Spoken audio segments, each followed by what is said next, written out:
After several turbulent years for the Norfolk-based company, this raw and focused model feels like a brutal counterpunch, or the instinctive lunge of a wounded animal. The Exige range is an engineer's car, seemingly conceived for the purest of intents, to go fast and to entertain wildly while doing it.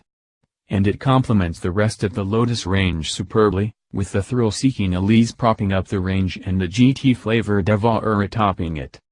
A heavy Lotus wouldn't go down well at all.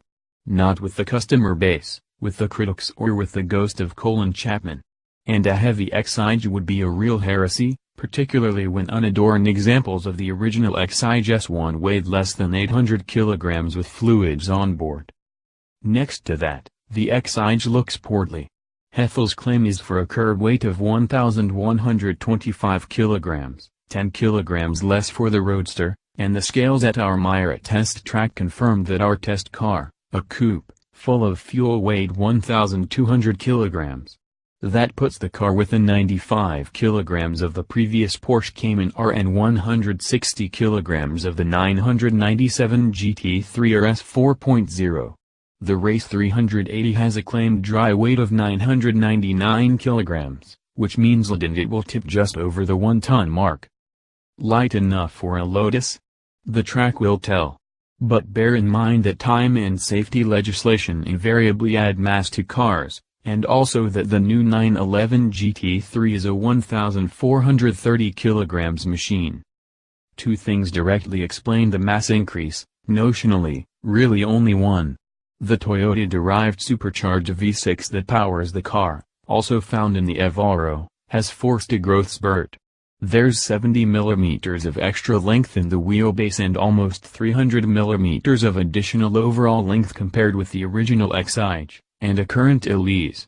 All of it is to accommodate that engine, which has been squeezed in sideways right behind the cabin. The rigmarole of embarkation will put off a decent chunk of customers and should make a bigger chunk think about how much use they'd get out of the car. But it won't matter a jot to anyone buying a Lotus Exige for the right reasons, which we'll come to. Once you're in, you'll find that neither head nor elbow room is generous. The former limitation will affect you if you're taller than 6 feet 2 and, like everyone, you wear a helmet on track days. The latter might if you tend to carry passengers much and prefer not to dig them in the ribs every time you engage second gear. These, though, are long-established issues for the Exige disciple. If you're in the fold, you might be surprised to find how sparsely kitted out the interior is, with the Sport 350 getting front airbags, sports seats, a part leather upholstery, and central locking as standard, while the Sport 380 gains an Alcantara upholstery. The options list is extensive with air conditioning, leather upholstery, iPod connectivity and Bluetooth all boxes that need a tick prior to finding them on your Lotus. While further insulation, an automatic gearbox and cruise control are limited to the Sport 380.